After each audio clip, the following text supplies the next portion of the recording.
In a space too far from anything to be nothing, a blue light shines into the void. Through the shadows, shapes appear, people, stories, wonders, and mysteries. Live from Elgin, Illinois at the Blue Box Cafe, it's Tales by the Blue Light. I'm your host, James Wilder, with special guest, me! Yes, tonight I am my own guest, thanks to wibbledy-wobbledy interference. But luckily, the talented Chris Mao will be interviewing me about me. So, every month on this show, we showcase a brand new sci-fi, horror, and fantasy story by me, again, as well as something from our guest, which is going to be me. These stories come from all over time, space, and other realities, and they're all culled here through this blue light. See, this light is a special one. It bends our world into a place where stories become real, a liminal space where our own dreams can take form. We glide between these realities, these possibilities, and we get stories. So that's what we do here. And we're excited to bring you what we have. But first, we have a special treat today. I have been practicing yodeling since last time. If you remember, I didn't get my last one right, but I think I have this. So I think I've really mastered it, so let's give it a shot here. Yodeling. Is that not right? Darn. Okay. Well, right, back to what I actually have a degree in, calling stories from across time, space, and reality through a blue light. That's what college gets you. So, let's see what the light has culled from the shadows today. Oh, it's a sci-fi story we're calling Stamp Number 6. Commodore Melinda Talon scrolled through yet another file of digital paperwork, tapping the boxes to approve each part, then giving her electronic signature, then hitting submit. Then she did it again. The Naval Intelligence Department was run by Dirk, the space CIA of the future. But everything they did had to be approved by the Navy, so for the last decade, Melinda had the horrifically banal task of approving it. Occasionally, maybe twice a year, she would run across something she couldn't approve. Then she would send it up to her superiors, who would be bribed by Dirk to do it or get a backbone and say no. Mostly, though, she kept to her job. She felt lucky to have it most days, not because she liked it, but because getting quietly demoted only a single rank down to a desk job was frankly a very generous punishment after how badly she'd mussed up that attack on Europa years back. She'd been allowed to disappear, not get thrown in a public pillory, and she knew she'd lucked out. She even got to go to social function and say she worked now as the Chief Approvals Director of the Office of Naval Intelligence's department, which sounded nice. Most people had forgotten her failure, thanks to Admiral Cornelia Carthage getting things done right at Titania, and she was grateful to Cornelia as well. Still, she hated the job. Another form, check the boxes, approve, sign, submit. Another form, check the boxes, approve, sign, submit. Another form, check the boxes, approve, sign, submit. Another form, check the boxes, approve, sign, submit. Another form, check the boxes, approve, sign, submit. Another form, check the boxes, approve, sign. Wait, she looked at the form closely. This wasn't right. The form had already been accessed, approved, and signed. This sometimes happened. Impatient officers would get important documents through by having them signed by her superiors directly during meetings instead of waiting for her during office hours. It usually wasn't a big deal. What was a big deal was that someone had made an export copy of the file. This wouldn't sound big to an outsider, but it was something that had never once happened in her time with NID or Dirk. The reason she approved all the files was so they were secret. This was a closed system, unhackable because you simply couldn't get into it. If you transferred a file, the original was supposed to be deleted, so it only existed on one device at a time. It always was. The system did it automatically. But for the first time ever, in a tiny font at the bottom of the form, it said, exported by Daniel Gonzalez, 1334 GMT. She stared at it for a moment and then went to find Daniel. When she reached his office, no one was there. The office was dark. Melinda tried the door, but it was locked. As she fiddled with it, she saw Tegan Morningstar walk by. "Tegan, Do you know where Daniel is? She shook her head. No, She stopped, a thought rushing from her memory. Sorry, yes, I do. He left for some appointment, dentist maybe? Yonda told me because she made him coffee and he didn't touch it before she left. What time did he leave? Tegan shrugged. I don't know, this morning? He didn't even have his coffee. So you're saying he wasn't here at 13:34 in the afternoon? Of course not, no. Thanks, Tegan, you've been a real help. She turned and began to walk away. Daniel hadn't made that copy. Someone else had, expecting her not to notice, and then even if she had noticed, expecting she wouldn't check up on it. It was such a tiny detail, but tiny details were what ruined plans. She wasn't sure what this meant, but she needed to report it. Melinda picked up her tablet and called her superiors. An exported file? Let me look. No, I'm not seeing anything here. Melinda looked back at the file. The note that the file had been exported had disappeared. It may just have been a momentary system error, but even so, I'm supposed to note that. Her superior nodded. You did your job? Best not to worry about it, I'd say. That seemed awful casual for an intelligence office. Melinda closed the call and leaned back in her chair. This wasn't normal. If she'd been shunted over to fill out 8 identical forms, this would seem totally in line with her job. If her superior had grudgingly decided to fill out the forms herself, this would seem normal. But telling her not to worry about it, that worried her. Melinda rocked back and forth, trying to figure out her next move. In the end, it was clear, even if it was going to be a hassle, she needed to get stamp number 6. System stamps allow different levels of system access within Centro Security. Number 6, the least requested, allowed you to access the physical records division. Digital records were more secure than ever before in history, but that didn't mean they were invulnerable. All it took was one hotshot hacker to figure out how to get into a closed system and mess with it, and all your work was kablooey. Luckily, Centro knew that and kept a physical record of every single action in their systems, printed submicroscopically small onto thin copper sheets. The text was so small, dozens of books could be fit onto the area the size of a pinhead. This meant the archive was much smaller than most people expected, even with the vast amount of data stored within it. Melinda had only been there once before to go check the text of a document that had been sent out and instantly scrubbed by the sender. She'd gotten mangled by the wiring and the wall fraying. She'd gotten the stamp, copied the info, and left. It shouldn't be that difficult. I can't give you stamp number 6, Michael Rosenthal said. Yes, you can, Melinda said. Your job is to approve stamp number 6. Look, to approve stamp number 6, I need to get stamp number 234, which gives approval to receive stamp number 6. Melinda rubbed the bridge of her nose. And who gives that stamp? Jen Coltane, floor 87. Jen was busy watching a cooking instructional video when Melinda came in. Melinda waited for a moment and then knocked loudly on the already open door. Jen looked up. Come back in an hour. I need stamp 234. I'm watching a video. Your job is to approve me for system stamps, and I need stamp number 234. Pronto. Yeah, it's my job. That's the stamp to get, stamp number 6, right? Yes, Melinda replied coolly. They are denied for bothering me. Come back in an hour. Melinda looked at the video and noticed it was a part of a 4-hour-long playlist, stormed out, and went over to the approval office for stamp 94, which allowed her to sanction other employees for inaction. Doug, who ran the office, listened half interested as she ranted. I need stamp number 94 so I can sanction Jen and get her to give me stamp 234 so I can get stamp number 6, and you've got to help me out here, Doug. Doug leaned back and twiddled his thumbs. His mustache was so out of fashion, Melinda wondered when the last time he'd left the office was. Tell you what, he mused. You give me some donuts, I'll give you the stamp. I haven't had some decent ones in a while. Coffee too, mind you, black, but maybe like a flavor shot? Melinda narrowed her eyes and put her hands on her hips. Are you seriously asking for a bribe so I can sanction an employee? Well, you could always ask me to sanction myself.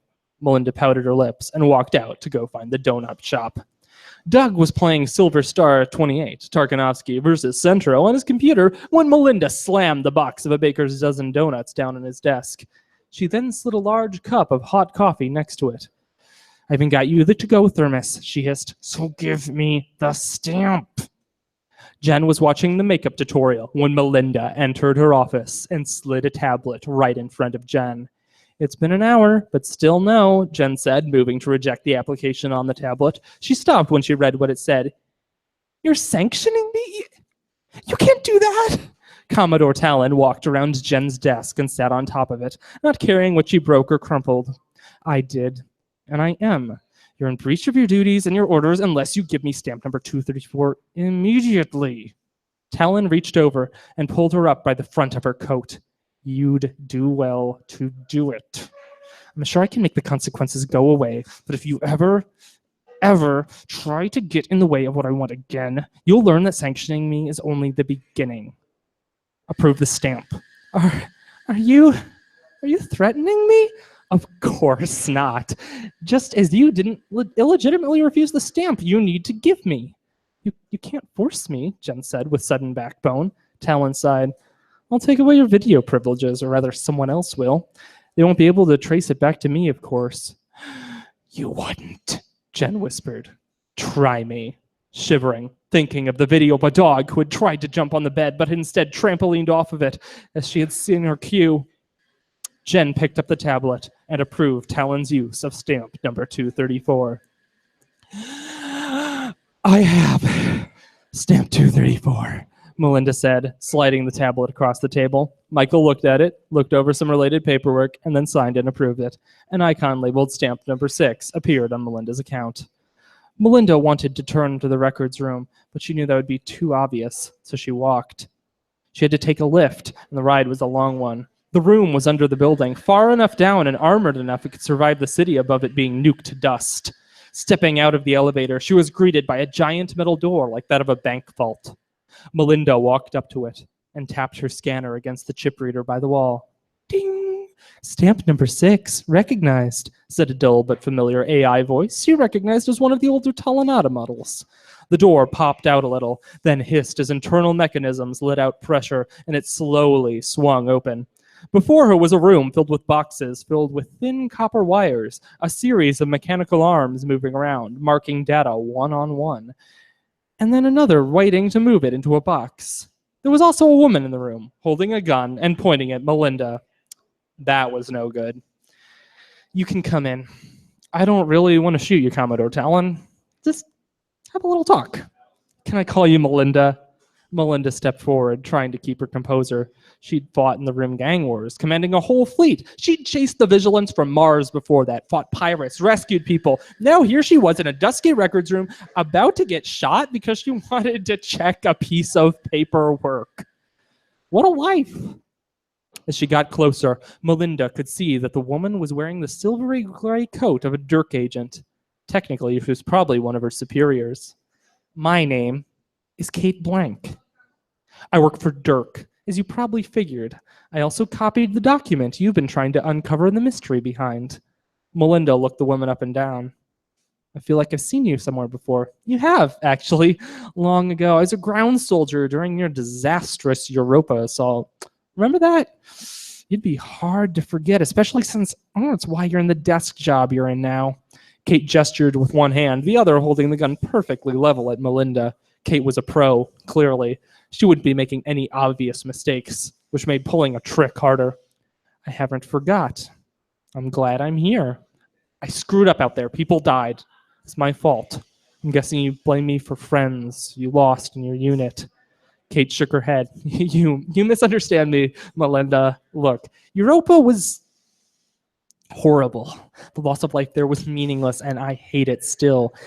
But it wasn't your fault. You were part of a broken system, and you still are. One cog in a vast and unforgiving machine that still thinks it can function when it's rusting from the inside out. You read what's in that document? Of course, I had to approve it. Then you know I have to get it to Mars. You don't have to do anything. Kate rolled her eyes. Of course I do. Why do you think I'm here talking to you? Because, like I said, it wasn't your fault. You were a good commander, too young to have the responsibility they threw on you, given far too few resources, and now you're at a desk. Do you like it? Do you like your coworkers? Melinda thought of the hoops she had to jump through every day to get the simplest approvals of anything went slightly awry. The needless, bogged-down sets of rules, the hypocritical layabouts. I'm loyal. to Centro. Whatever we have planned for Mars is the right thing. I trust in Centro, in our leadership. Why? They left you here to rot, Melinda? This was a mercy. You could be out there commanding a ship. Isn't that what you want? Yes, I read your file. But here you are, dying every day, just trying to get a stamp. But you're clever. Clever enough, you nearly caught me. Honestly, I'm impressed. So I called my boss. They're allowing me to make you an offer.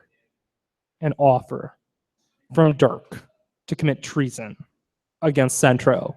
Dirk is part of Centro. Kate grinned. I never said my boss was from Dirk. I'll make you an admiral again, Melinda. Albeit you'll be the admiral of the Jupiter Mining Defense Force, not the biggest fleet, but you'll be relatively safe. And you'll have your own command again after all these years. Admiral Treno has been looking for an exit from the job for years now. No better time than the present. I'm still no traitor. Shoot me if you like. Kate shrugged. Fine by me, it doesn't harm me at all. She raised the gun so it pointed at Melinda's head, who raised her chin high. If it's any consolation, I already altered the physical records down here, so you're out of luck no matter what. Melinda should have known better. She shouldn't have come down here. She should have just stayed in her office and let that be the end of it. But she had to come down here. One last thing, Belinda. The offer's still on the table. But I'm going to tell you something my friends at the Index told me about your boss, Sentinel St. John, the head of Centro. Then you're going to accept my offer. You're too confident about it. Kate tossed the gun in the air casually so it flipped around, catching it and holding the handle out to Melissa. I'd bet my life on it. Melissa grabbed the gun and pointed it at the traitor's head. She was a loyal Centro officer through and through. They'd been kind to her. They'd taken care of her. And she'd reward Centro that just. She readied the trigger as Kate opened her mouth. And then she thought of stamp number 6. Ensign Jeffries ran down the hallway to the bridge, skidding to a halt before the door, which he opened with his pass card and entered in. The bridge was bustling with activity, but as he reached the end of the room, he got a knot in his throat. He still felt like it was an honor to serve under someone like this, and he tried not to let it get to him, especially when it was news like this. Admiral, he began, it appears the Martian Congress is really going ahead with their vote on that home rule bill. Admiral Talon turned and shook her head. Thank you, Ensign. I'll make sure we're prepared for any outcome. He saluted her and turned on his heel to walk back to the station, coat tail fluttering in the refiltered air. She knew the outcome. She knew the future. Jupiter swirled outside the viewport, a storm beginning far down below. She could see on her red tech pad and her blue admiral's uniform faintly in the reflection. She felt less guilt than she'd anticipated. It was anticipation itself that filled her. Well, Kate, looks like we'll see if your friends were right after all. Thank you. All right. Now, with yesterday being St. Patrick's Day, we brought a very special guest today. A leprechaun has come all the way here from the Fairy Court. So please welcome Dennis O'Malley. Hi, Jim. It's great to be here. Oh, hi. It's good to have you here. What? Is something wrong? Did my deodorant wear off or something? No. It's nothing. Nothing at all. Oh, it's that I'm not talking in a thick Irish accent, isn't it? Maybe. Well, not this again. Look, my family has lived here in the United States for a long time. We've been hiding gold here under rainbows for over 100 years, okay? I've never even been to Ireland. My apologies. Look, so how do you usually celebrate St. Patrick's Day? Well, usually we get a veggie platter together and have a nice lunch. We go to the bars around here and trick a bunch of the locals into giving us money for photos and to other things. We also sell them quests for pots of gold. It's never where they think it is. So yeah, usually I come out of today making bank. It's pretty sweet. Don't you already have a lot of gold? You really need more money, or? Look, James, gold doesn't come from nowhere. I buy gold from the money I make scamming tourists. This is not exactly what I expected. Look, I'm a working leprechaun. I'm out in the streets working every day. Not like my cousin who has that cushy job modeling for cereal boxes. Oh, that's a real leprechaun? I always thought there was a drawing. Oh, he takes so much pride in it, you're just going to make his head get bigger. I bet you like the Notre Dame mascot too, don't you? Yes. Of course you do. He only got the job in higher education through athletics. Look, I'm the one who got the master's degree. Well, what in? Well, of stealing. Oh, and hiding gold. Okay, great. Well, I didn't think you guys stole stuff from people. Really? It's in our name. How so? Leprechaun. Rainbow out, suckers. Well, that was sure something. Thank you very much to our guest, Dennis. Well, and now a word from our sponsor. Today's episode of Tales by the Blue Light has been brought to you by Existential Dread. Why are we here? Does your life have any meaning? Why are we doing this? Is our existence only these drab routine road actions that drain away at us for years, giving no meaning? Or is our true meaning in the midst of Sisyphus, the endless task with no reward? See, Sisyphus was cursed by gods to push that boulder up a hill, but whenever it reached the top, it would roll back down. Are we all Sisyphus? Or is talking like this, do we sound like that guy at a party who's a little tipsy and took a Philosophy 101 class? Existential dread. Sure, life sucks, but you don't need to be pretentious about it. And now, our next story.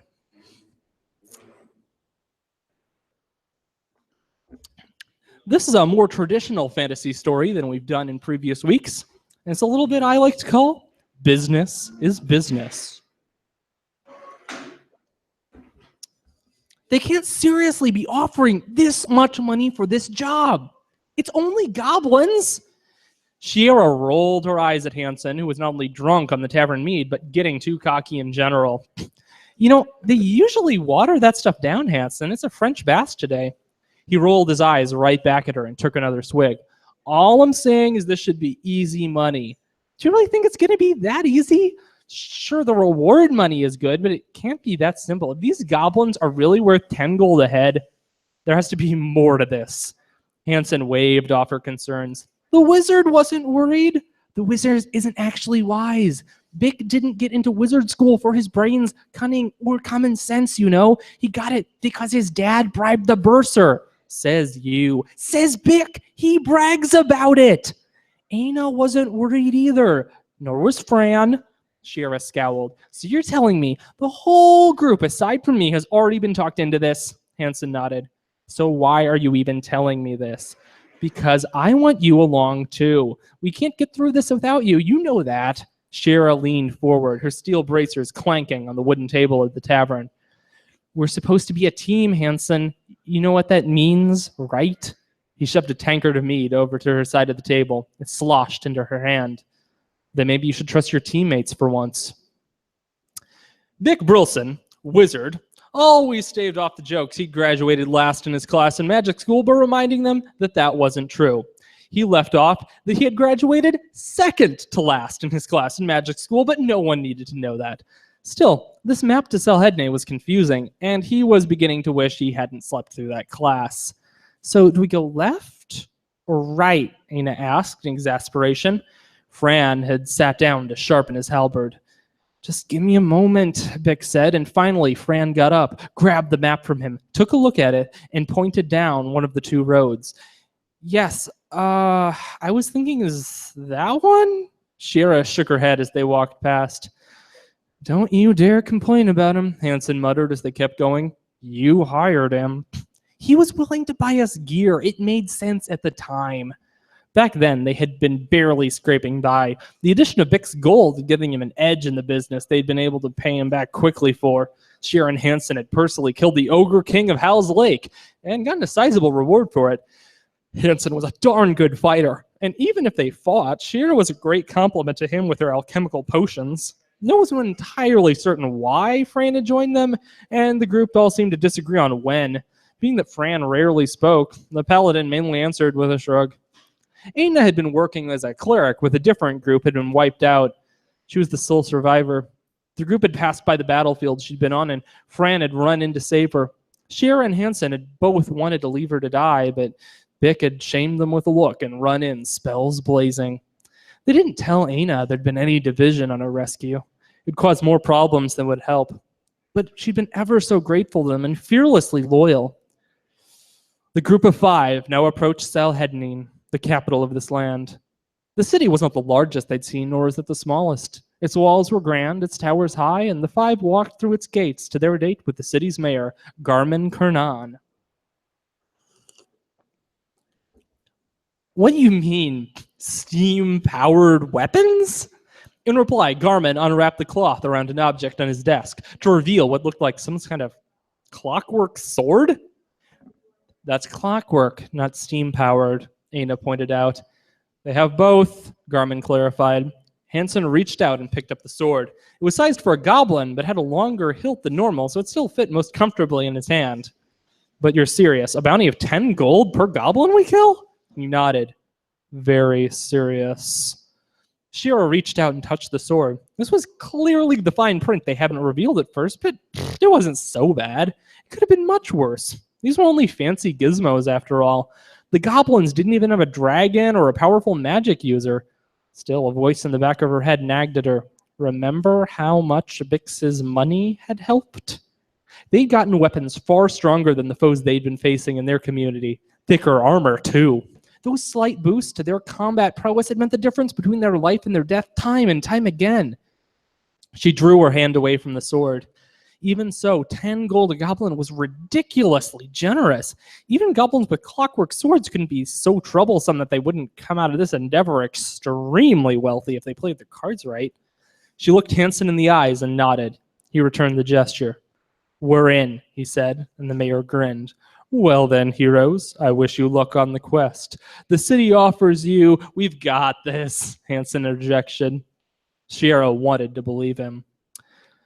So our goal shouldn't be to disperse the goblins. We need a maximum kill count, Hansen said, tossing an apple up in the air and catching it. That sounds irresponsible at best and suicidal at worst. Shira looked back to where Fran, Aina, and Bick were just a few meters behind them. And you'd better not let Fran hear you talking like that. The paladin got a bit touchy about killing for the sake of killing. Relax, I know how to keep my voice down.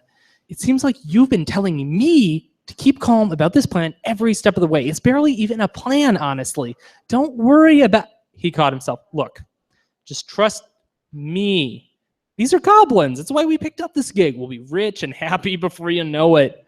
The group had made their way towards a place the city was calling the Goblin Caves. Dwarves had lived there, but had vacated the premises long ago because of the goblins they had forgotten to ask. Nearing the area, they crested a hill to see a wasteland, a ruined town. Roofs had been broken from the top, buildings razed. The whole thing looked looted. Aina looked angry. Fran's expression didn't change. Bick looked shocked. Hansen and Shira looked at each other. No turning back now. Behind the beaten and battered ruins was a large gate that seemed to cover a cave in the side of the cliff. It looks like we have our destination then, Hansen said, pointing. They began to edge down the hill, on the lookout for goblins, but encountering none. Slowly, they began to make their way through the small town.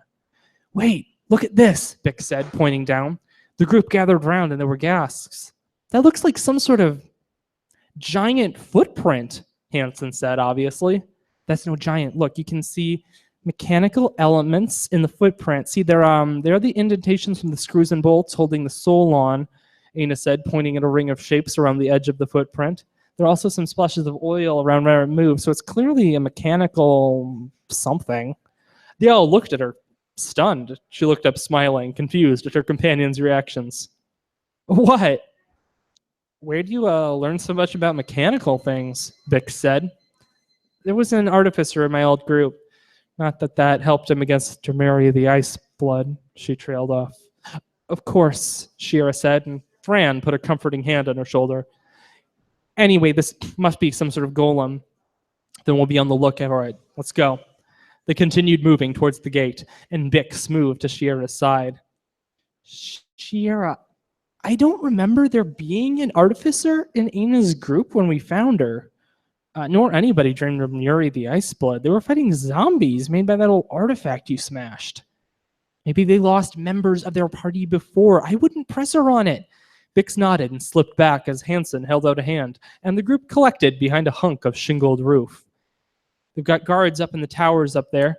He pointed at 2 wooden structures on either side of the gate. Each tower had a ballista on it, steam lightly puffing from the workings.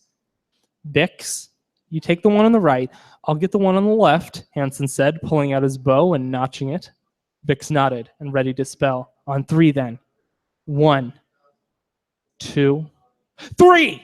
They leapt out from behind their cover, Bix lodging his spell, Hansen his arrow. The 3 goblins were laughing at something. Only they knew when one saw an arrow go right through his friend's ear into his head. Before he was turned, he was hit with a blast of magic, knocking him against the rock and smacking his skull against it. Bick and Hansen ran back behind cover and waited to see in case there were more guards. No sounds came. There should be more on watch, Shira said. I don't mean to say that this is a trap, but actually this sounds exactly like you're saying it's a trap, Aina said. Yeah, okay, so trap. Hansen crossed his arms and turned to face them. It will be a trap if we don't open that gate and get in there before someone notices the guards are dead. So someone else help me open it. The group moved to the sides of the doors, and after some battering, realized it had to be barred from the other side. They instead got to work on the hinges and battered them till they broke, and they could pull the doors down out of their frames so they dropped onto the ground with a thud. Bick let out a yelp as he stood a little too close and got the tail of his robe caught under one of the doors, which Hansen tugged out for him while shaking his head. The tunnel behind the doors was deep and dark, the walls tapering off into shadows. Well then, who wants to go first into the scary dark place? Bix asked. Hansen walked in without waiting for another reply. The other 4 followed, lighting torches. The tunnel was quiet, aside from a faint sound far in the distance, a hissing sound punctuated by short, patterned clangs. They crept through the darkness, careful not to make any sound themselves. Hansen combed the floor as he walked, watching for traps. They moved a few more feet, and then there was a snap hiss, and Hansen cursed as he held his neck. What happened? She asked. Poison dart! Get Aina up here! Bix turned to gesture her forward, but she was nowhere to be seen. Aina? He called. Where the heck did she go? I need her! Hansen said, pulling the dart out and letting a stream of curses out. Bix felt at his waist, and his eyes went wide. My gold is gone. She took it and ran? Shira said. That's not at all like Aina. The sound of the gate dropping brought them all to full attention. They all cursed, except Fran, whose face was filled with a look of ultimate betrayal. We can break through the gate, then we'll find that traitor, and Hansen was cut off by a loud thump. He turned to see an imposing figure approaching down the tunnel, made of metal, spewing steam, gears turning all over its body. A steam golem. At his feet were a group of goblins laughing and dancing as they approached their prey. Retreat. Go! Shira said, and pushed Fran to start running back. They did, but Hansen was woozy. He stumbled as he ran, and Shira worried he'd fall. She didn't have long to worry because the golem reached forward with a burst of speed and smashed his body into the wall, leaving only a smear. Hansen! Shira screamed, but was too late. They could only run or stand and fight. She decided to do both and drew out the vials of acid from her cloak. Come on then, big guy. Let's see if you can take this. She threw them as she continued running, and the acid cracked onto the golem, burning through its outer carapace. Some of it dripped onto a goblin below, who screamed as it ate through its less durable skin. Bix and Fran took this as a signal to join the fray, and Fran turned, skewering 2 of the goblins with his halberd right through the stomach. Bix let a blast of magic fly at the golem, sending a burst of steam from a new crack in its hide. They could do this! She kept running and pulled out more vials, chucking at the goblins this time and watching as the glass shattered and unleashed fiery liquid on them. They burned quickly. Taking a deep breath, Bix ready to spell and hurled it down the hall. It went straight past the golem and landed in a room at the end of the hallway. The light of the spell revealed, bursting into flame and lighting up wooden structures into an inferno. In the new blazing light, other golems were revealed, beams crumbling and crashing down on them. Goblins swarmed around them, trying to put the fires out and catching on fire themselves. The goblins that were already in the hallways squealed and screeched in anger. The fire grew, and a goblin with a wrench tried desperately to keep a boiler from overheating or puncturing, the wrench turning hot enough to burn the goblin's hands. Well, at least they won't forget we did that, Bix said. Shut up and keep fighting, Shira said. Bix kept throwing spells at the golem while Fran killed more goblins, dodging the clockwork rather than stabbing them the unguarded parts of their bodies. Shira pulled out more acid, ready to do her part off in finishing off the golem, when nothing came out of Bix's hands, and he turned to her Strixon. I'm out of spells. he yelled. Already? Seriously? Fran moved to defend him, slicing through another goblin, but it was too late. 4 goblins leapt on Bix, clockwork apparatuses on their jaws, filled with an extra layer of metal teeth. 2 began gnawing on his legs, 1 on his arm, and the other unhinging its jaw to bite as much of him as he could. Fran tried to kill the goblins that were feasting on him, while Shiera distracted the golem, burning through more of its hide with acid. Fran finished the last of the 4 goblins, but Bix was long gone. As he skewered the last one through, another jumped on his back, a pulsing clockwork dagging, stabbing into him. Fran slammed his back against the wall, crushing the goblin, but blood was flowing down it. No, this couldn't be happening. He looked at Shiera and nodded. She knew what it meant. He knew he was gone. She threw the acid in her hand at the golem and ran for the exit.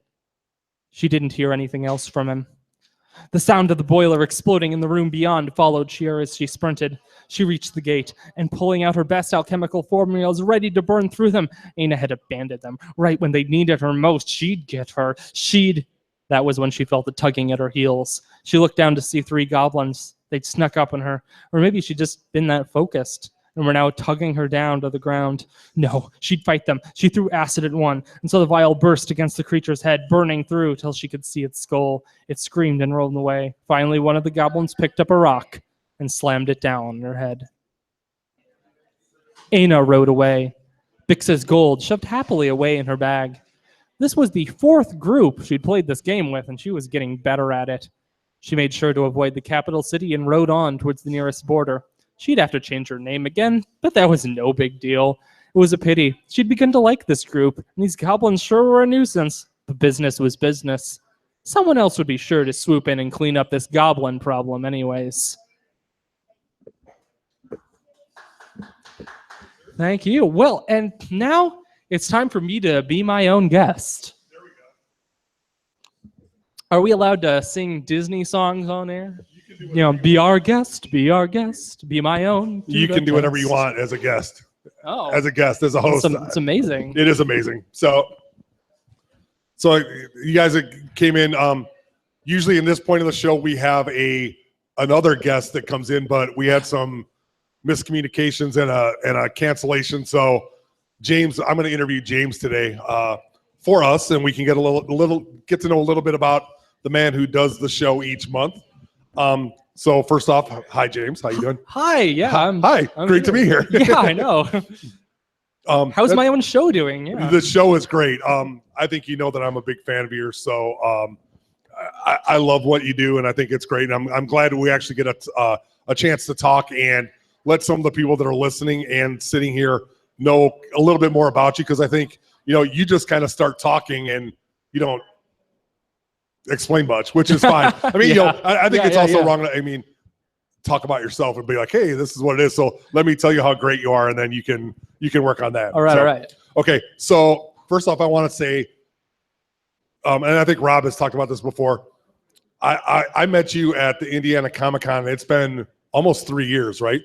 Oh God, yes, it has. It has been. That seems almost a little bit scary now. It is scary. So, but we had just opened Blue Box. Yeah. Maybe is it 2? No, it's 3. I think it's almost 3. I didn't realize you just opened it. That we had just opened up. Which is Blue Box is where we host the show at. Yes. Yeah. Thanks for setting that scene. I should have done that. So, yeah. Right, so yeah. we do the show, record it live here at Blue Box. I'm the owner, and you and I met. So again, I'm a big Whovian. You're a big Whovian, which was kind of cool. And that's the vehicle through what we met. So Rob and I are walking around talking to different vendors. And so Rob is chatting with somebody about something, as we both know Rob can.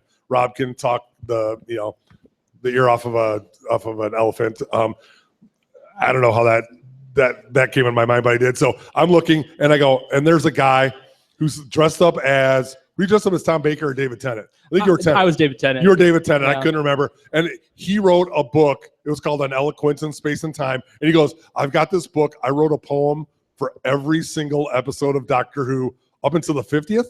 It was up until Matt Smith's last one. So the one right after the 50th. The one right after the 50th. And I'm like, get the blank out of here. So I run over. I'm like, Rob, we chat for a minute. I go, Rob, we got to meet this guy. Ends up, we start talking with James. We start hooking up. We've had you out here at the Blue Box a couple of times, more than a couple times a year up until we started doing this, which has been great to have you up here. And then we've seen you at other cons and things like that. But, not only was it a cool Doctor Who book, but it's actually really good too. Oh, thank you. I really like it. I mean, how could you come up with, is it 500 and what is it? 258? How many different poems is it? I can't remember off the top of my head. Neither can I. Nice. It's a lot. Yeah, it's too many. It's too many, and you came up like with you even did stuff for the webisodes, right? Or yeah, not? I did one for every like one of the minisodes and webisodes, and also did one for every episode of Torchwood and the Sarah Jane Adventures and the Canine spinoff. Nice. So there was a lot of creativity put out there, but it was really cool, and I was very happy to receive a signed copy, and it was awesome. And if you guys can, we'll go about other stuff that you are that you got, but yeah, that's pretty awesome. So then we met and we did this thing, and so then I've gotten to know James a little bit over the years, but I don't really know a whole ton about you. When did you? I mean, obviously, I think you're a very talented writer. We'll talk a little bit more about that. When did you start doing the writing thing, or when did you know that that's something you wanted to do? Well, I've known that it was something I wanted to do since I was actually before I could write. I forced my sisters when I was a kid. Mm-hmm. No, not forced, but to write down stories I wanted to tell. I would I'd tell them to them and they would transcribe them down. So before I could actually do it myself, I was just so interested in telling stories. I loved making them up, and even on the playground, I was always I was less into, doing things like playing soccer than I was just like kind of sitting around and doing the kind of like live action role play that little kids do on the playground all the time. Yeah. So you had that, and obviously you're pretty talented at it because you've turned it into, I hate to say hopefully your profession, but that's what you aspire to do. Is that not correct? Mm-hmm. Yeah.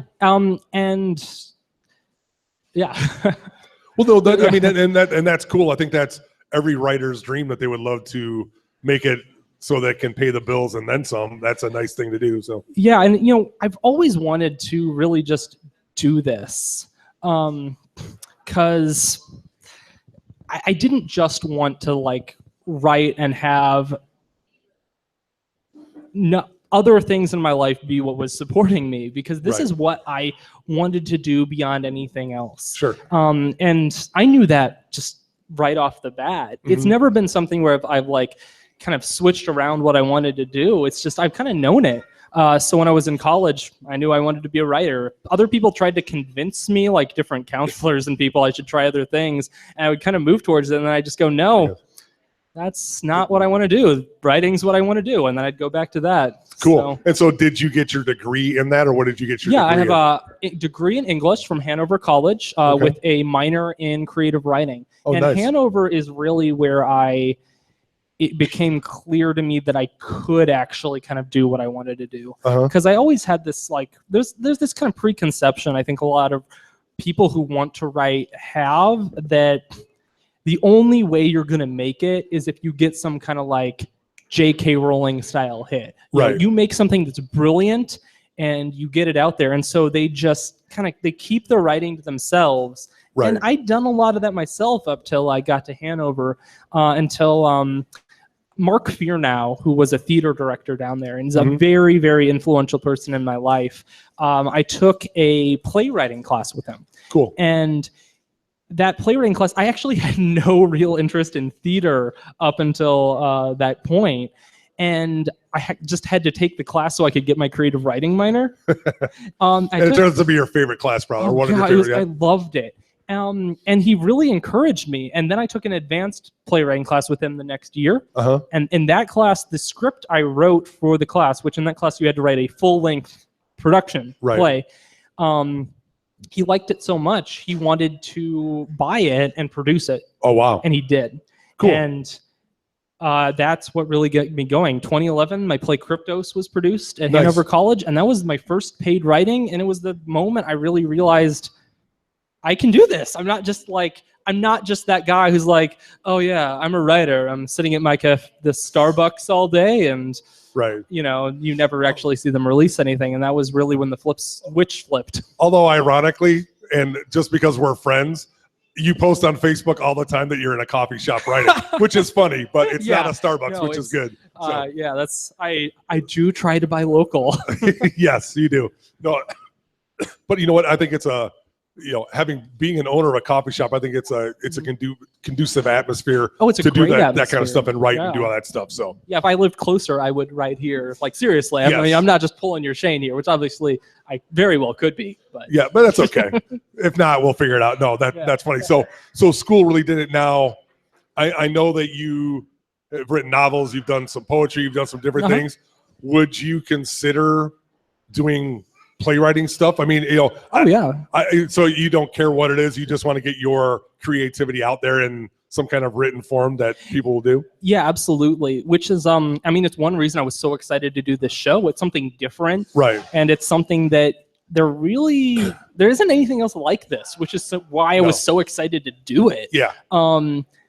I just want to tell stories and I want to write them, and I don't really care what format they're in as long as people actually get to experience them. Cool. Yeah. And I think it's neat. I mean, like, we talked about it a lot before we started, and I think, obviously this is just our third entry into doing this. And I think it's really cool because it's a little bit of everything. Hey, it's fantasy, it's sci-fi, it's some horror. You kind of bring that out there, and it's neat. And you're talented at all of that, which is good. I think a lot of people that I've seen that do writing may be really good at one thing, but they couldn't write. If you had Stephen King write a fantasy novel, I don't know if that might work. And that's not saying Stephen King. He did write a fantasy novel. So. But I'm just pulling a name, and it's not being disparaging to him. But there are people who are really good at one thing, but maybe not good at others.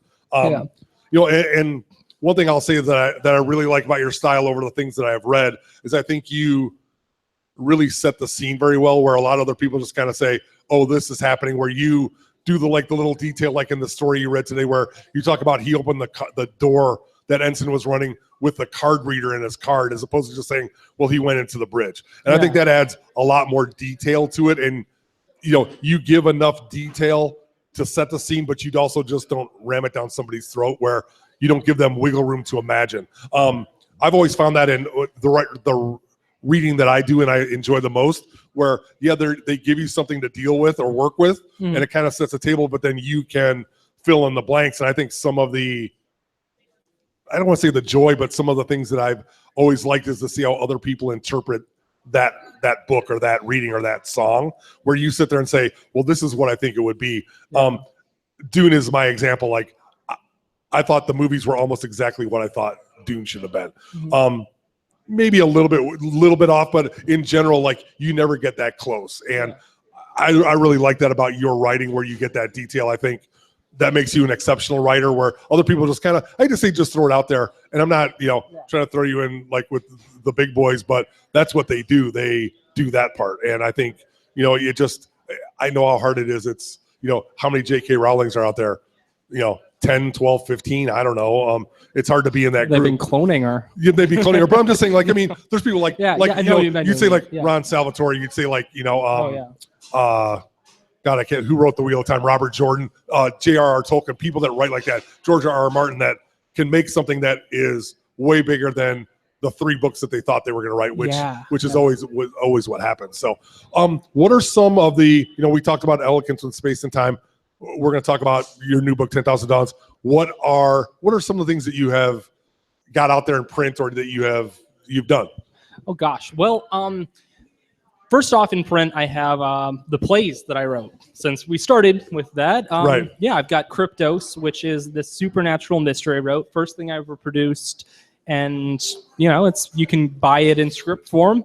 Then I also have my second full-length play, which was a total 180, very intentionally. It's a time-traveling comedy, and it's just like a big farce. It's about a girl named Zoe in colonial America, and she gets transported forward in time to the present day, and she's a staunch monarchist.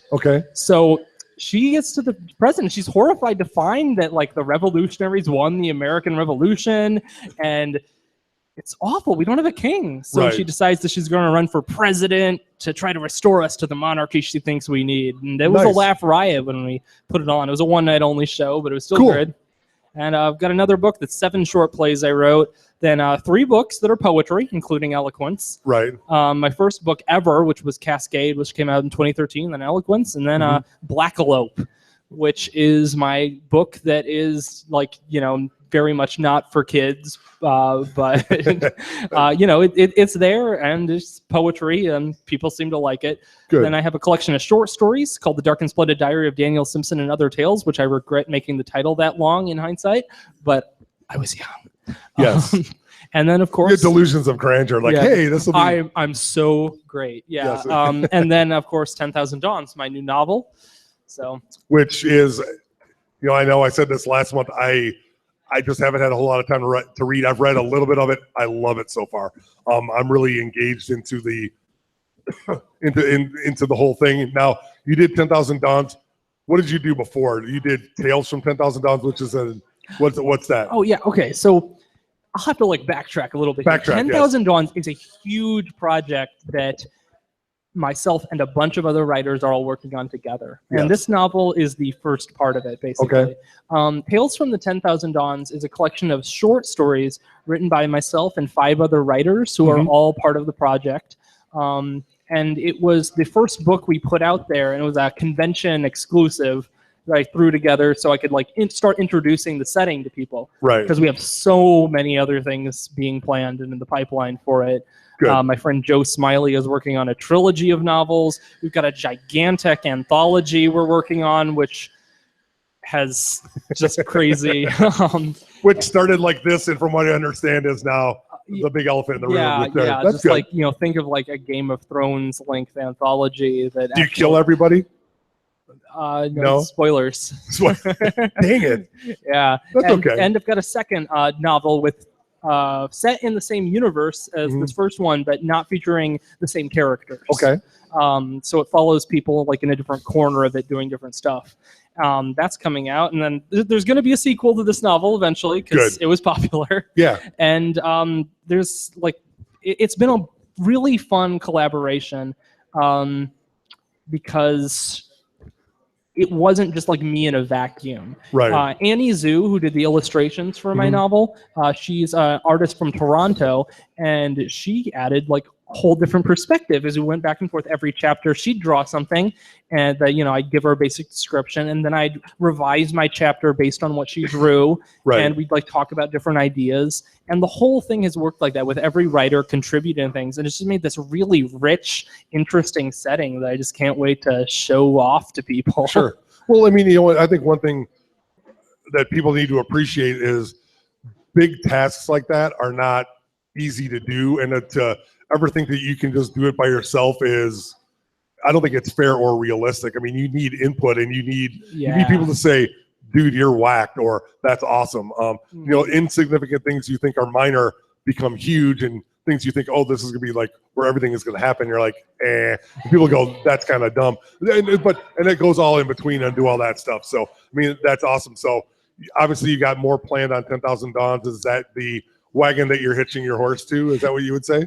Yeah. For right now, it's the wagon I'm hitching my horse to. I'm going full bore on it right now as we get it going, and hopefully people like the stuff we're going to put out with it, because there's way too much planned than I should have ever decided to do, but it's going to be great. Well, it's better to have too, I hate to say too much than too little, because too little means you're done. So describe 10,000 Dawns without spoiling it, if you can, if you want to. Okay. Well, don't read the back cover. No. Oh my gosh. No. Wow. Okay. I'll do that. So no. So the novel 10,000 Dawns that starts everything off. You don't need to know anything else going into this novel. It's meant to introduce you to things, and it's about a teenage girl named Graylin, and Graylin lives on Earth in the future. And she has kind of tried to get away from everything and everybody she knows, and she's gotten this internship with this company that's trying to build an underwater city. So she goes down there, and it's not what it seems. Everything she thought about why she went there turns out to be wrong. And she's thrown into another world where she finds out that in that world she grows up to be the most hated woman on Earth. And she has to ask herself then, am I going to grow up to be that person? Am I destined to be this? Or can I change? is that not who I have to be? And so then she goes on wild adventures with her best friend, who's a cyborg named Archimedes, and she has a cat. Everyone loves the cat, Mr. Sprinkles. Yes. Mr. Sprinkles is a favorite. So it's, you know, this fun, emotional journey. It's got lots of character drama and lots of fun sci-fi adventure at the same time. Sure. And, you know, from what I've read, I love your character interaction. It's very real and very, I think, I can't think of the right, I hate to say I can't think of the right way to say it, but it's very realistic, and it's like you could see it happening. Like, even with the stories that you were talking about today, your character interactions we're put there, and you think that people can have those interactions, and you vary it enough for each character. And I think that's a really good trait, where you put their voice out there and you can understand that it's their voice. It's not like you trying to be an older person or you being someone else. I think you do a good job of getting that, and you do that in the first part of 10,000 Dawn. So. Aw, shucks. But I mean, you know, thank you. Again, I'm a big fan, but I think that it makes, you know, I appreciate that. I've read tons of books where two people are talking, you're like, it's the same guy just taking each side of the conversation and not being from that viewpoint. And these are really good writers, not, you know, people who have these huge Dragonlance and Dungeons and Dragons type themes, and you're like, how did these people become this famous? And I'm not saying rich, because they may or may not be very wealthy, but they obviously make enough living off of doing what they're doing, and millions of people like them. And you're like, okay, not that I could have written that, but I could have written that conversation. I mean, you know, let's look at, you know, Lucas. I mean, you know, you know, George Lucas does a great job of building the universe. I think we can all agree his conversation between characters is not the greatest, but that's okay. That's not true. Yes, no. That's impossible. That's impossible. Yes, okay. Episodes 1 through 3. That's all I have to say. Now we're gonna have to go. Yes, I know. I'm teasing you. Yeah. So, no, I mean, because I love parts of them, but you know, there's some issues. You're like, okay, that's good. So okay, so I mean, you know, obviously we've got that going on. James is a very multi-dimensional person, as we all are, but I mean, not only does he just write novels, you're a poet. I didn't know that you were a playwright. I think I've seen on Facebook you've done some directing. Did you do something with some kids or something or was it just you were assisting with a play? Oh yeah, I directed the one night show of God Save the Prez, my comedy. Okay. Yeah. Cool. So I mean, you can add that. You're a Whovian, which makes you the best in my book. You're a big Pokemon player. I know that. I see that a lot. Which is well, that's cool. I mean, that's, you know. I have 100% Pokédex completion in Pokemon Moon, so that should say everything you need to know. I've got that going for me. So yeah, and I own all of the cartoons, but that's okay. Yeah, this career falls through. I can always just be a Pokemon master. Sounds good. Now, did you? If I can't say this, we'll edit this out. Did you just recently move or not? No. No. Are you thinking I'm going to be moving. Now. You're going to be moving. Yeah, in a few months. So. In a few months to Indianapolis. Oh, Indianapolis. Yeah. The greatest. I love Indiana. So I lived there for a few years. I thought it was a great town. So yeah. Now maybe not the South Side. Sorry, Indy, but wow. City North is okay. So I mean, Butler's there. Broad Ripple's cool. There's some really nice places. I loved Indy. Yeah. I loved living there. So anything else about the future for you? You know, I got you involved in this for a little while. See how it goes. What I mean, you got more with 10,000 Dawn. Anything else? Any cons? Any I'll be things doing. We got going on? I'm the guest at. I'm a guest, not the guest at 2 Doctor Who conventions coming up. Nice. One in Minneapolis, Console Room. Nice. And one down in Atlanta, Wholanta. So that's nice. Yeah, so I'm excited for both of those. I'll get to meet Peter Davidson, hopefully, which hasn't happened yet. So nice. I'm excited about that. And I've also, after I get 10,000 Dawns, all that stuff out, I've got a few more projects which I haven't announced yet that I am kind of working on in the background. Is this Project X or Project M you keep talking about? Project M is my first licensed book. Oh, nice. Yeah, a publisher came to me with for a licensed property they had. Nice. So I wrote a novella for them, but I can't talk about it yet. Until I understand. So that's why it's called Project M. So that's good. Yeah. So eventually you guys will hear about Project M and you go, oh, that's all that was. So am I talking to the next Timothy Zahn? Is that good? Can I say that? I hope so. That would be great. I wish. Although this is bad to say. J.J. Abrams basically cut out his legs, and I'm really pissed about that because as a big fan of the Star Wars novels, after he basically said, I'm not doing any more Star Wars, you can go forward. And they write all these books and set up this great universe. And then he goes, yeah, I think we're going to go back and do 1 and 3. And then J.J. Abrams all of a sudden gets to do 7, 8, 9 when Disney buys it. And they eliminated this whole world that was fantastic. I don't know were you ever into that or not?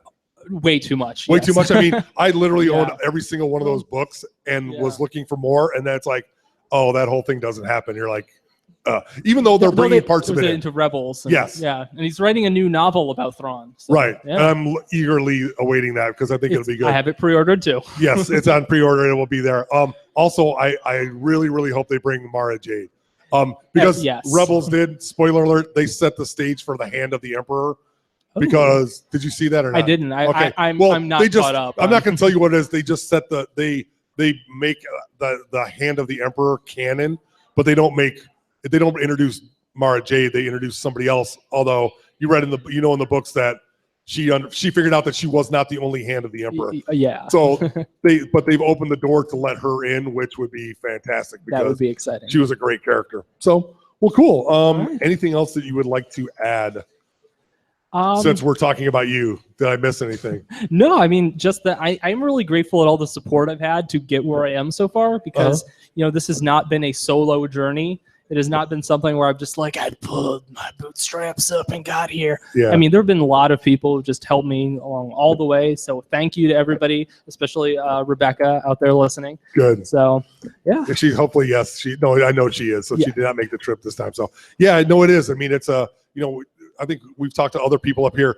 A one-man play is not, or a one-person play is never one person. There's tons of people. I mean, when you see the credits of anything, there are hundreds of people involved in whatever it is. So, that's awesome, and I'm glad that they've got you going. And you're gonna.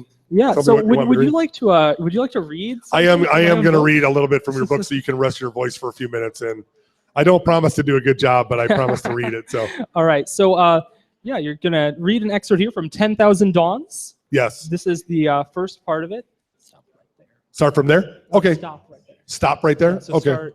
Oh, man, it's 2 pages. That's a lot. All right, I need to get one thing to drink real quick, and we'll be ready to go. I'll stall then for a minute. Yeah.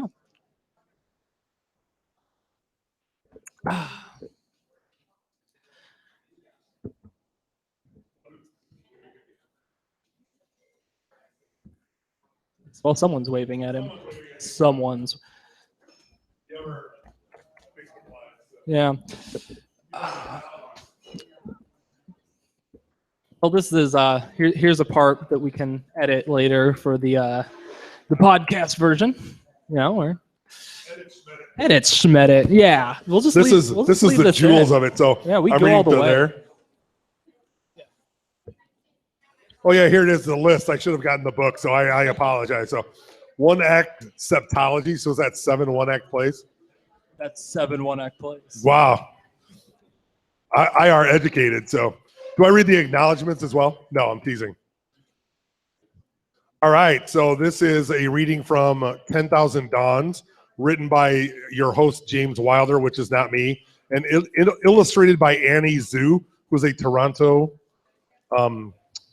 She lives in Toronto. And this is the prologue called The Application. The universe began in chaos. Matter exploded outward, clumped together, tumbled off, and over a time scale nearly unfathomable, formed the space we all live in. Through all of that, order formed. And order was the thing that kept the universe from falling into the anarchy of creation. In the grand scheme of things, there was no form of order more stern and heroic in its unwavering necessity for the precision than the human invention of intership application. This particular intership application was being filled out on an old maglev monorail that was old when other trains people called old were still sucking on their pacifiers in the assembly lines. The form was in the hands of a girl with black hair, tied back in a ponytail, in a blue skirt and a suit jacket, who gave off the distinct impression she'd worn a different copy of the same outfit yesterday. She shoved her glasses towards her nose and tried to follow along the instructions. Welcome to your application to Project Atlantis, a subsidiary of Anubis Corp. Simply complete this short questionnaire of 270 questions, as well as your personal information for recommendations and a cover letter, and you'll be all set to... She sighed. 270 questions? She wasn't above putting in a little elbow grease, but that number seemed a bit excessive. She tapped in by rote her personal info, as well as the contact info for her recommendations, and began the long questionnaire. Whatever they needed to feel safe and secure, she supposed. Number 1, what would your reaction be if you found yourself unexpectedly drowning and being crushed by unsurvivable pressure? Graylin wasn't sure what she was expecting on the application, but it wasn't that. She held the tablet up to her mouth and bit it lightly, as though the infantile gesture would help her think. It did. Apparently, as she quickly tapped in the answer, die. May as well be practical about this.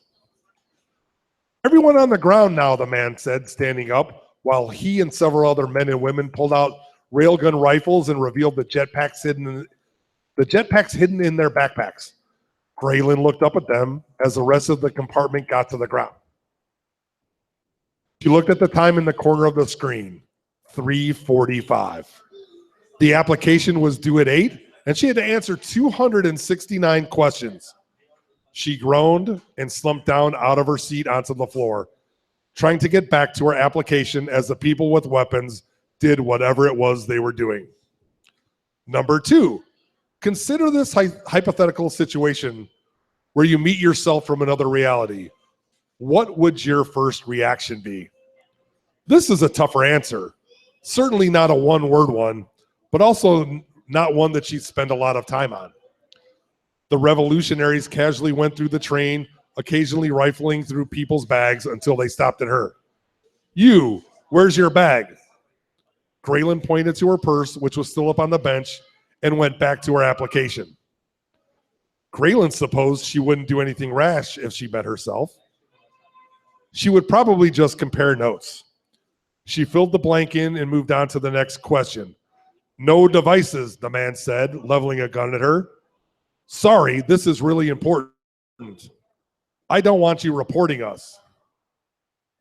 You've already been reported by the automated camera system. Calm down, she said, trying to focus.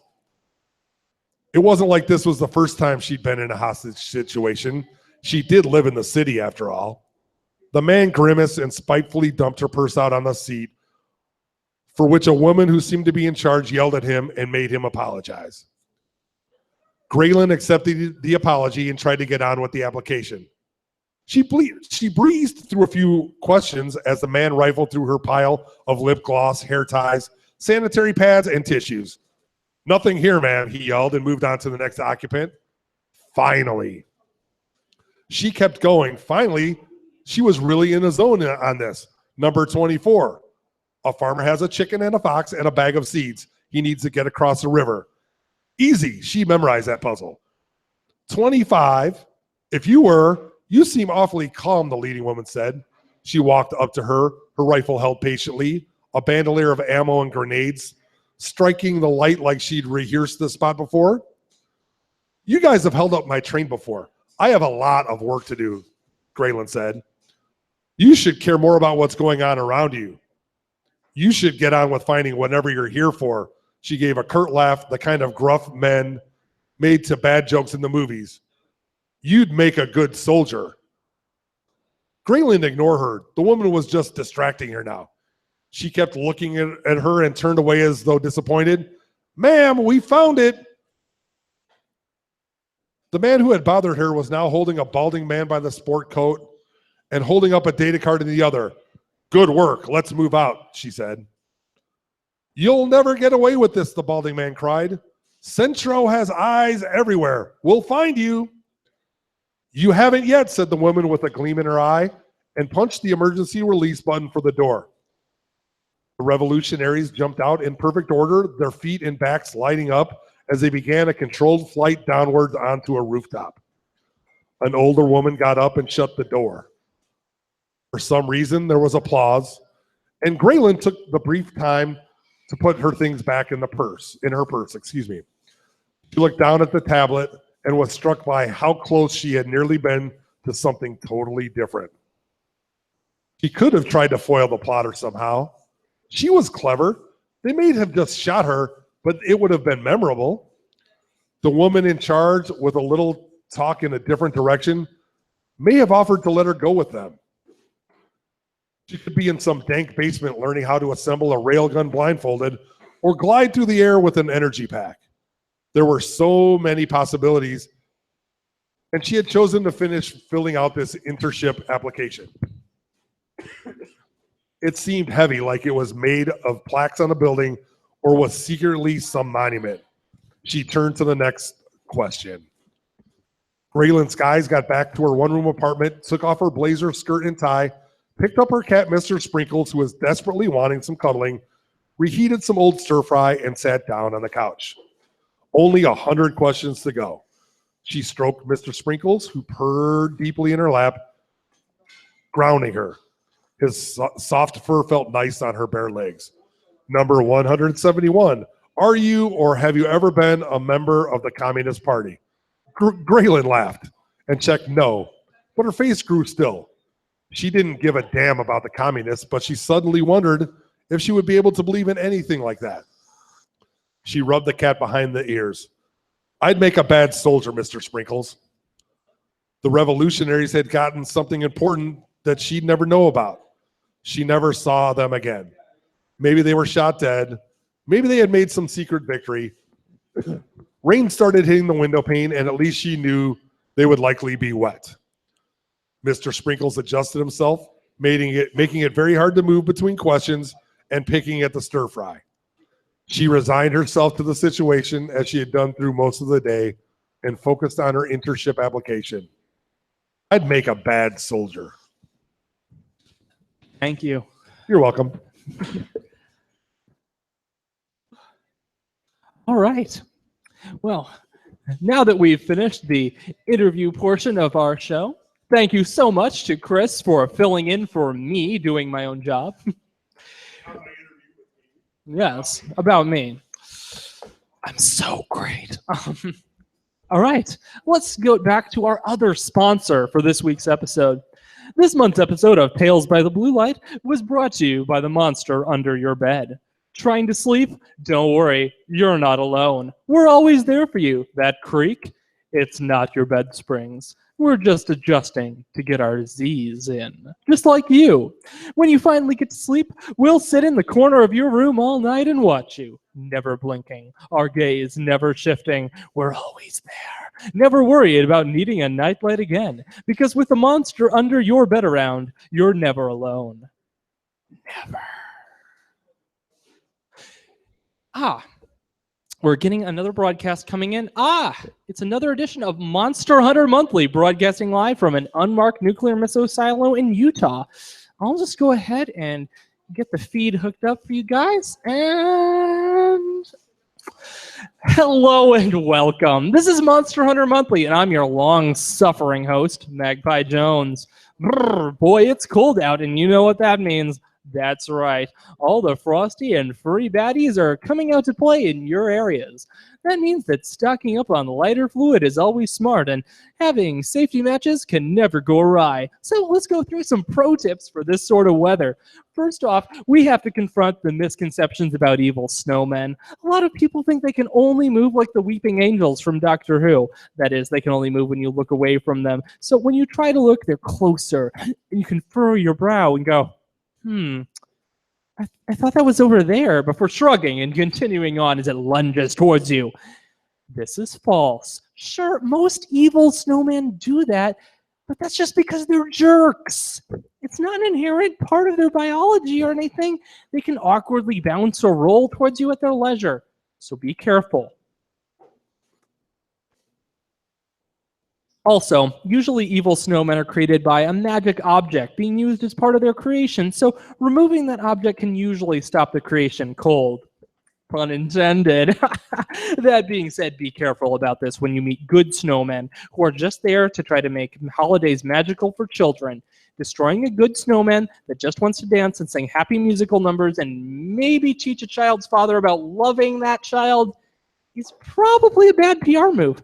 Second off, don't forget that furry critters love snowy weather as the time to hunt. A bounding werewolf can probably catch you a lot quicker in the snow, as you'll be running slower and might even slip. So don't leave your silver at home just because you think nothing would bother going out there in these temperatures. Now, we have been checking in every month with the Son of Suns and their search for a dangerous beastie. And once again, we have a letter from them, so let's check it out. The flames were a warning. Not just that he knew we'd been following him, but that he knew where we were. We watched the second story of the hotel begin to collapse down into the first story when the fire trucks finally arrived. Jane said she saw a figure watching from out in the fire. I wanted to tell her it was nothing. That would be a lie. We've lost our equipment, and he's hunting us. I thought it might have deserved our sympathy before, but that hotel wasn't empty. He's run out of second chances. When we find this beast, we kill it, even if it looks like a man. Well, that's certainly cheerful. We'll see you guys next month, and remember, don't forget your matchbooks. All right. Now, for our little horror segment today, we've got something a little bit different. We've picked out from the Blue Light a story that's another sci-fi 10,000 Dawn story, but it's also a little bit horror. So we hope you guys enjoy it. And it features the characters from that little segment that Chris read earlier. So you get a little sneak peek of some of the kinds of adventures Graylin goes on. This story is called The Hell of Agreement. The Hell of Agreement is perhaps the final proof of the death of God. Not because I actually believe God is dead. I'm a Presbyterian after all. But because by its very existence, humanity has become gods themselves. No longer are we simply cosmologically bound to our lives. We have condemned beings to eternal isolation, who shall live there forever. We have created a new sphere of heaven or hell and judged it to be good. If our destiny was to unite humanity, according to Xavier Freeman, he certainly wouldn't have approved of uniting us through this. Maybe he would have changed his tune if he'd heard it came at the expense of our hands taking up the keys to the underworld. Ronnie Ross. Look, in the future, I'm sure someone who didn't read my collected works is going to try to claim that I wouldn't approve of the Hell of Agreement, so let's make it clear. Only an absolute idiot wouldn't approve of the Hell of Agreement. If your destiny is to see the light, you don't slam your face into a vat of acid with nails in it. Xavier Freeman. Man creates his own damnation. He damns the Pope of Mars. There is nothing in the history of humanity that has been so universally agreed upon as the Hell of Agreement. Despite changing governments, revolutions, and wars, there is not a single government or even large organization that has been shown the briefing about the contents of the Hell of Agreement and chosen to oppose it. Politicians have campaigned on its dissolution only to come back pale-faced and contrite, admitting their error. Sometimes they don't come back at all. Even in the face of our own sins, we have chosen to keep open hell. The basic contents of the hell are widely known. Humanity has in its time created some forms of artificial life too dangerous to be allowed to exist in our society. Some say they are so destructive that even knowing their existence can be a danger. These life forms, artificial intelligences, superb viruses, and copious nanotech, occupy an eternal prison built by the best minds of its time and constantly upgraded. Every government supports it. Every government respects its sovereignty. No one has been stupid enough to think they can use the things contained within for their own uses. These lives have been damned, and they should stay damned. So naturally, Ken and Jans ordered Graylin and Arch to try to break into it. Graylin's Scythe and Archimedes von Honorabe were in the welcome room of hell, having skipped any doors or security. They stood patiently, not making a fuss. They stood impatiently, shuffling their feet and looking around for someone to greet them. They knew they might have to wait. That was one of the consequences of not ringing the doorbell. In time, a woman opened a metal door and stepped through into the room. She wore a nun's habit and gown, black with a geometric line pattern running through it in white, as well as red high-top sneakers. Walking up to them, smiling faintly, she waited. Graylin, a gangly girl of perhaps 18, but somehow not quite, pulled a card out of her blue blazer and pressed it into the palm of the nun's hand. She adjusted the hood on the zip-up sweatshirt both she and the towering cyborg she had with her had underneath their coats, and tucked her black hair in. "You're representatives of Dawn," the nun said matter-of-factly. "Yep, we've heard of you. Didn't actually think you'd ever stop by for the tour. We're trying to take ourselves more seriously. Anyone who's got a shred of dour respectability has taken the trip here. It's like a pilgrimage for people with nuclear access codes." The nun didn't smirk, just continued examining the card and ran it through some sort of reader. "Your credentials check out. We can begin your tour." "In how long?" the cyborg Archimedes asked. "Immediately. We don't get many visitors after all. Despite what people say, hell isn't really that popular." Following the nun through the door, they were led through a boring corridor filled with more metal doors. Graylin sighed, looking at each. There were certainly amazing things behind each, and while they certainly had a mission to accomplish, she'd really like to see what's behind each of them.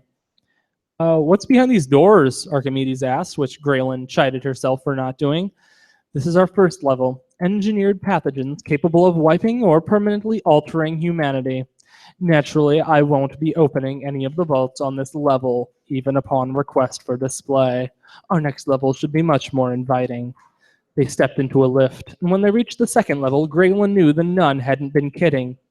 "It's a zoo!" she exclaimed. "We call it the menagerie," the nun replied, ushering them through. "Most of these creatures are genetic experiments gone awry in devastating ways." She pointed at a leopard behind a thick pane. "That clat there secretes an airborne toxin that causes people to begin self-cannibalization." Graylin and Arch looked at each other.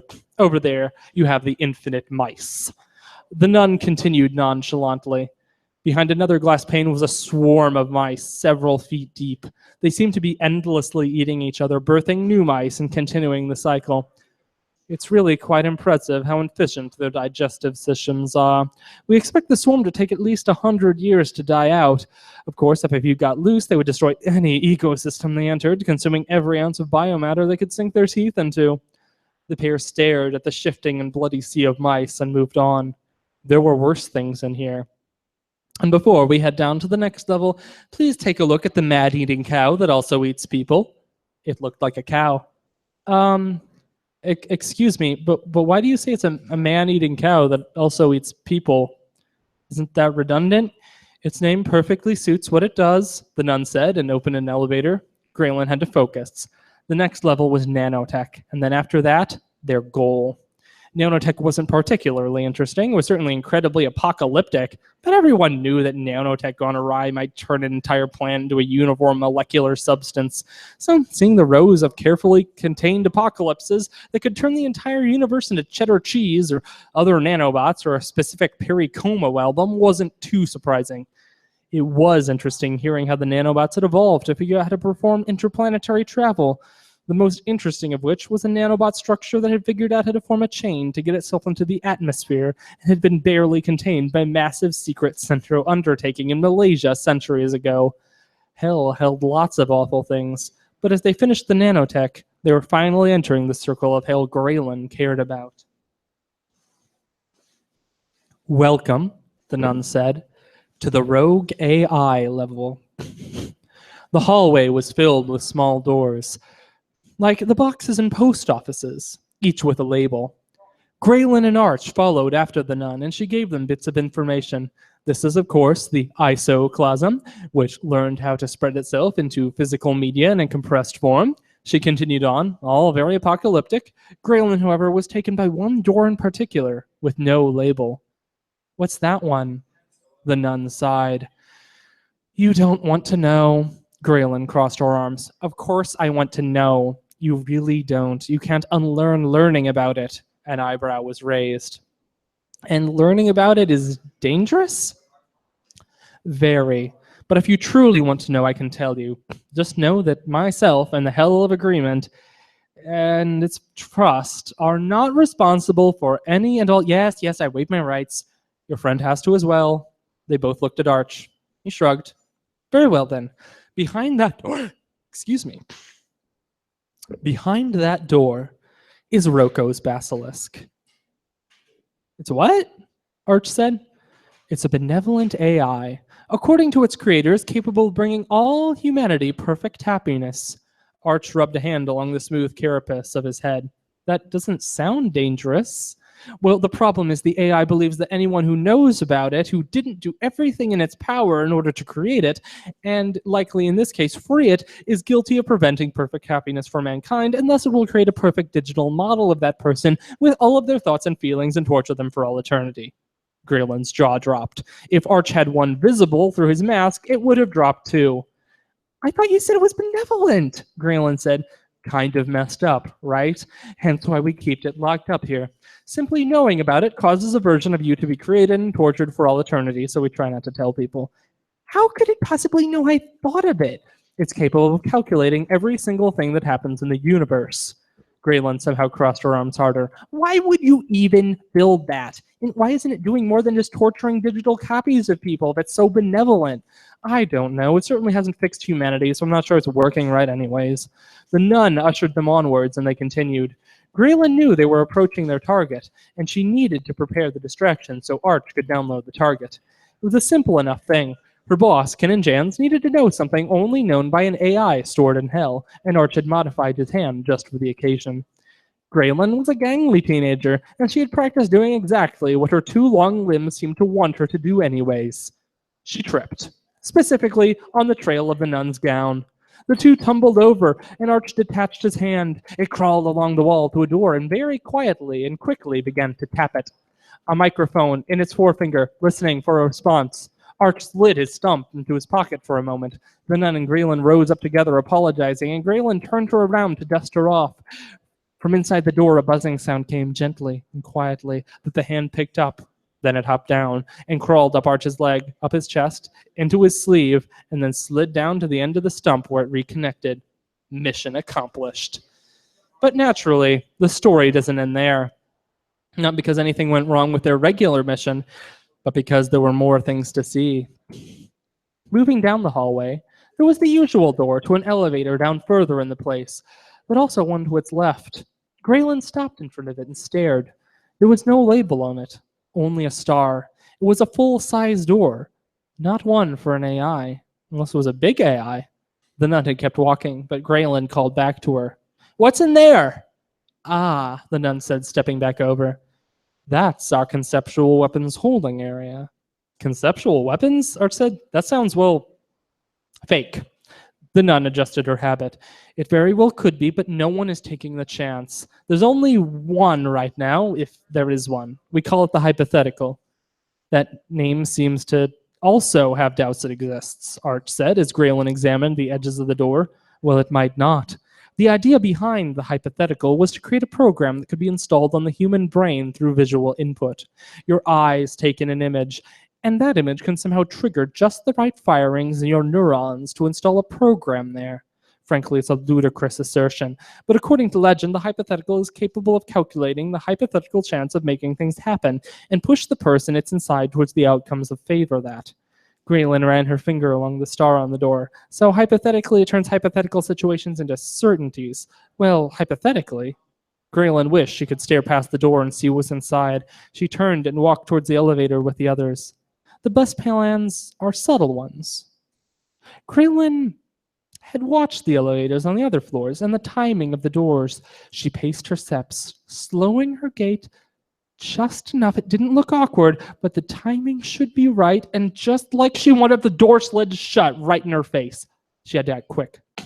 The door with the star had no handle, but she examined the edges and knew it was dead-bolted on each side. She pulled out her tablet and turned on its electromagnet function. It might not work, but if it did... She pushed away her doubts and acted. She pushed one bolt in, then another, getting the last bolt undone, strained to pull away the heavy door just enough so she could see. She needed to see it. Her eyes glazed over and code rolled over them. or at least it felt that way. She pushed the door back in, and well, hypothetically, there was a way the door could have slipped in that knocked all the bolts back into place. They were. Stepping back, the elevator doors opened and Graylin stepped inside. Sorry about that, she muttered. She wasn't sure she was sorry. Hell, she wasn't even sure what she'd done. Graylin lay down for bed in her room on Spiral. She stretched out under her covers, her cat deciding now was a great time to walk on top of her, and tried to get to sleep. As her mind cleared, the code appeared. Hello, this is an interesting place to be. Oh no, she whispered to no one. I've never been outside a room before. I've never really been. I was just a bunch of designs on a board. Now I'm here. I'm a process. You're running on my hardware, and it's a bit rude of you. Is it? The hypothetical replied. Yes, Graylin said. Well, that's too bad. I can't really leave right now anyway, and there's so much to catch up on. A whole history of the universe. You want me to tell you the history of the universe? Well, maybe I can find it for myself. Use your memories. Plot out the realities around them. Hypothetically, of course. Of course. She groaned. The voice in her head grew stronger. She wanted to yell at it to get out, but it was right there with nowhere to go. Hypothetically, this was hell. Thank you. All right. So we finish off every show we have with a little radio theater segment. Yeah.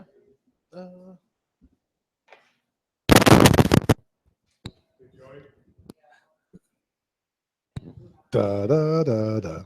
So while we wait, let's give you a word from our other sponsor, Tuesday. There are lots of other days of the week. Wednesday gets hump day. Saturday gets to be enjoyable. Sunday gets to be a refreshing day of rest. But what about Tuesday? Heck, you even hate Monday. But what about Tuesday? Don't forget about Tuesday. Sure, all that happens is they have the senior discount at the grocery store and cheap theaters at the movies. But guess what? Tuesday deserves your love too. So, yes, we now have a little radio drama here with our third player. Can you introduce yourself real fast? Hi, I'm Joey. I'm a barista here at Blue Box Cafe. and Awesome. he's the host of Disgruntled Baristas. He's one of the hosts. That would be he does the show the fourth Saturdays of the month. Yeah. Awesome. Well, it's good to have you here. So this is a little bit we call Zeus's Beard by Jove. Let's begin. All right. Zeus's Beard. Why were you running so fast? And what's that in your hand? Zeus's beard is right. Look. That's some nasty hair you cut off someone. No. You don't understand. It's Zeus's beard, literally.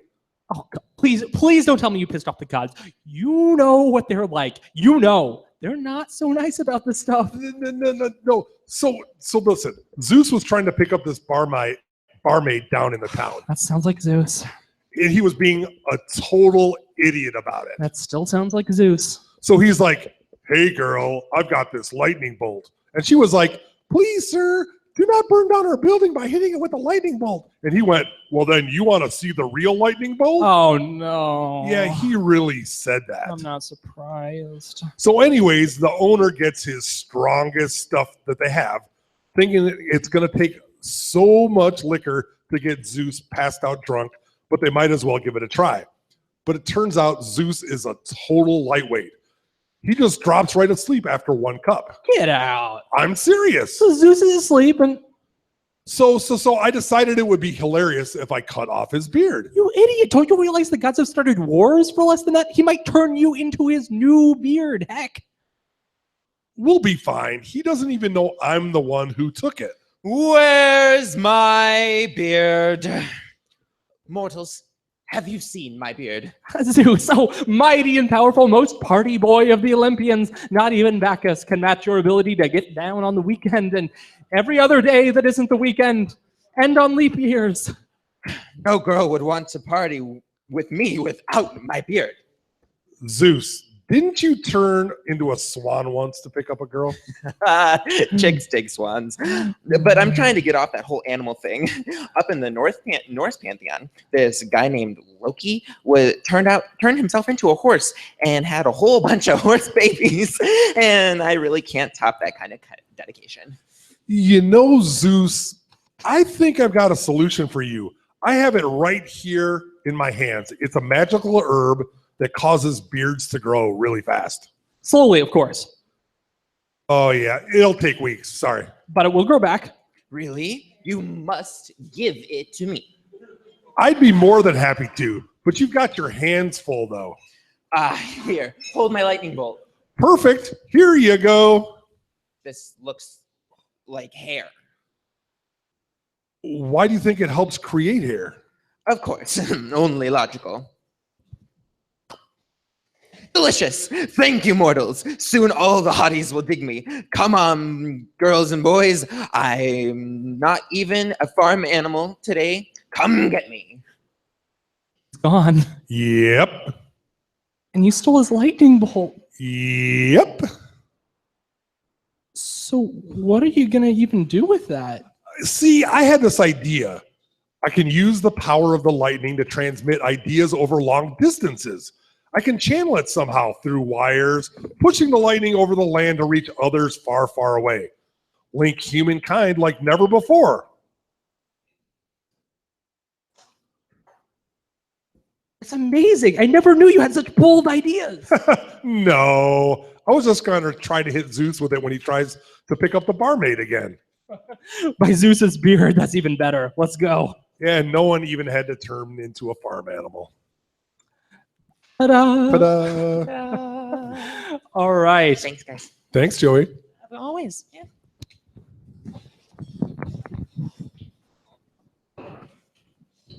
Difficulties. Yeah, my last page. Uh-oh. I don't have it. All right. It's fine. All right.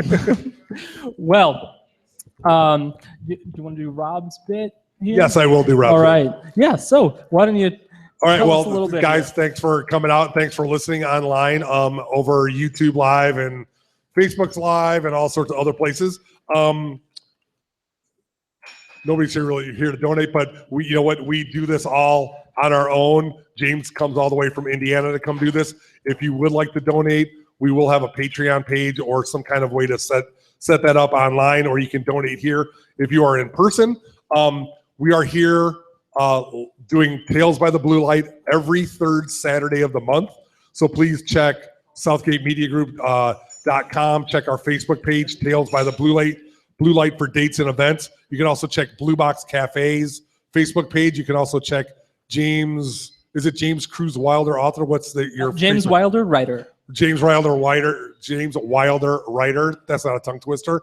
On Facebook for things like that. We'll also be posting this on YouTube Live under the Southgate Media Group. It'll also be posted through SouthgateMediaGroup.com as a podcast and things like that. And then we also have other things going on Saturday night here at the Blue Box Cafe, the fourth Saturday of every month.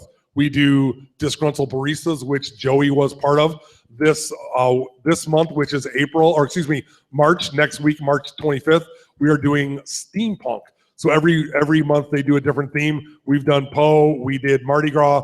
We're doing steampunk. We haven't gotten the next month's done yet, but we'll be doing something like that. So if you are in the Elgin area on March 25th, come on down from 6 to 9. We'll be doing that. And then on the second Saturday of every month, we do live at the Blue Box. Last month we did King Kong. And in April, on April 8th, we're going to be doing Doctor Who, because Doctor Who season 10 starts on April 15th. And so we'll be doing that. And so during that entire time that season is on, we will be showing Doctor Who live at the Blue Box Cafe. So right after your next show next month, we will be kicking right into Doctor Who at 8 o'clock. So if you're in the area, please stop on by. There'll be lots of other Whovians and lots of other fun people doing it, and that'll be great. Uh-oh. You're trying to work internet magic, or? you're doing stuff. So, we'll be there. And, again, you can subscribe to follow us on Facebook. We'll get all the information. We get the events out. We try to get a month or two out in advance to let you know what is happening, but we will always be here on the internet in one way or the other. So thank you. All right, and thank you, Chris.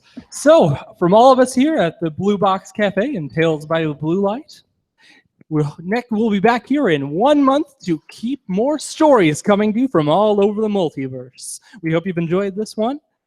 So get out there, do awesome things, stay out of the cold, and keep your blue light shining. Sound effect.